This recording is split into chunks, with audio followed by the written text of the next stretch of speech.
Durante séculos, os reis da Europa governaram com poder quase absoluto.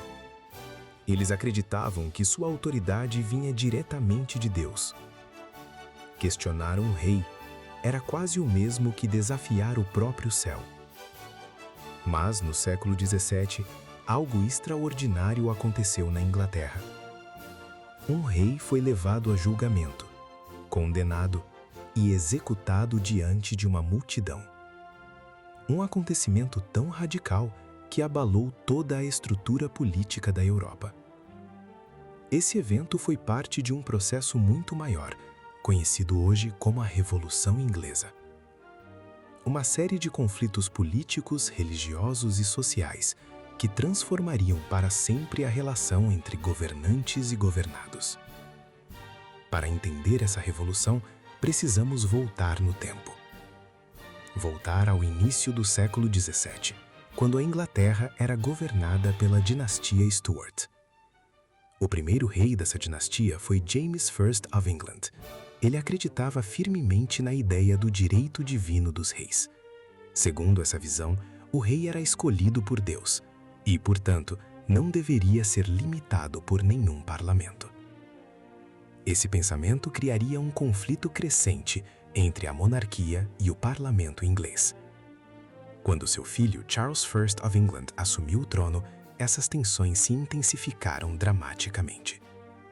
Carlos I precisava de dinheiro para governar e financiar guerras, mas o parlamento recusava novos impostos. A solução do rei foi simples e extremamente controversa. Ele dissolveu o parlamento. Durante mais de uma década, Carlos tentou governar sozinho. Esse período ficou conhecido como o governo pessoal do rei. Mas governar sem o parlamento significava encontrar outras formas de arrecadar dinheiro. O rei começou a impor impostos sem aprovação parlamentar. Para muitos ingleses, isso era uma violação direta das tradições políticas do país. A tensão política estava crescendo. Mas havia outro elemento igualmente explosivo: a religião. Na Inglaterra do século XVII, a religião estava profundamente ligada à política. A Igreja Anglicana era a igreja oficial do reino, mas muitos protestantes, conhecidos como puritanos, queriam reformar completamente a igreja. Eles acreditavam que a Igreja Anglicana ainda mantinha práticas próximas do catolicismo e suspeitavam que o rei simpatizava com essas tradições. Essas suspeitas aumentaram quando Carlos I tentou impor reformas religiosas na Escócia. Os escoceses reagiram com revolta, e o rei precisava de um exército para enfrentar essa rebelião. Mas para levantar um exército, ele precisava de dinheiro, e para conseguir dinheiro, ele precisava do parlamento. Assim, em 1640, Carlos I foi forçado a convocar novamente o parlamento. Mas em vez de cooperar com o rei, os parlamentares começaram a exigir reformas profundas. Eles queriam limitar o poder real e garantir que o rei não pudesse governar sem o parlamento. A situação rapidamente saiu do controle. Em 1642, a Inglaterra mergulhou em uma guerra civil. De um lado estavam os realistas, apoiadores do rei. Do outro lado estavam os parlamentaristas. Entre eles emergiria um líder decisivo: Oliver Cromwell.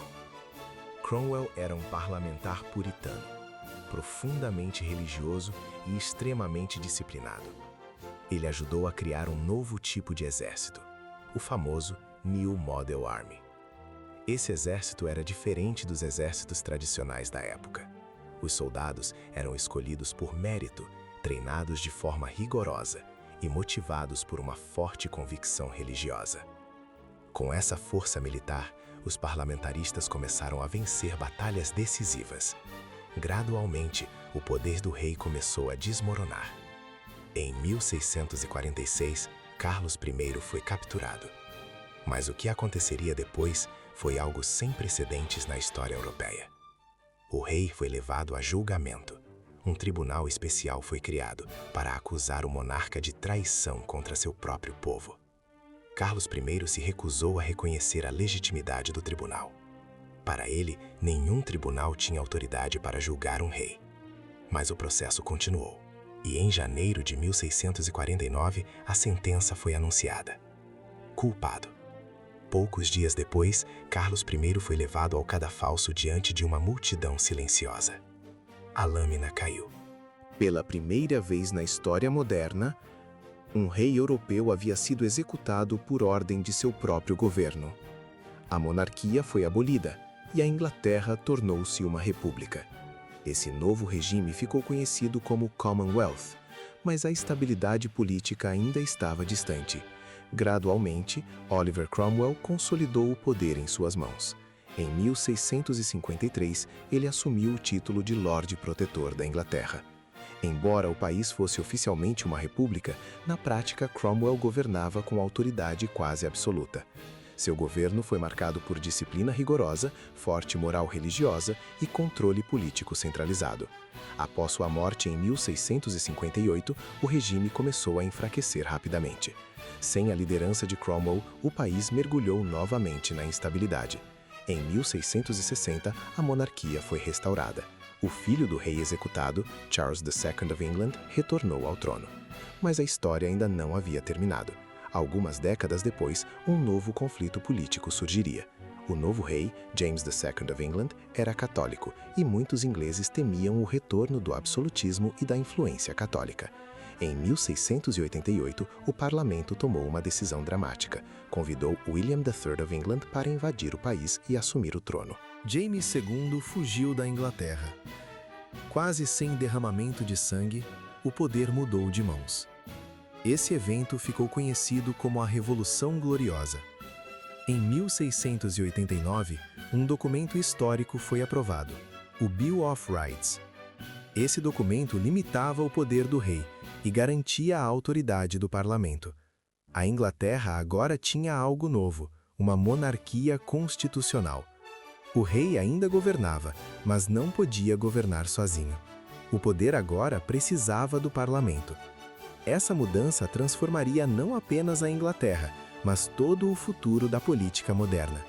Ideias como governo limitado, direitos individuais e representação política ganhariam força nos séculos seguintes, influenciando revoluções, constituições e o próprio conceito de democracia. A Revolução Inglesa mostrou ao mundo algo radical. Mesmo um rei poderia ser desafiado.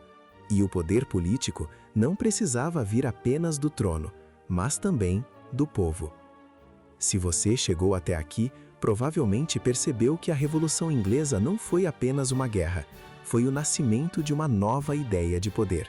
Então, se você gosta de história profunda, histórias reais e eventos que mudaram o mundo, se inscreva no canal, porque ainda existem muitas histórias que quase ninguém conta.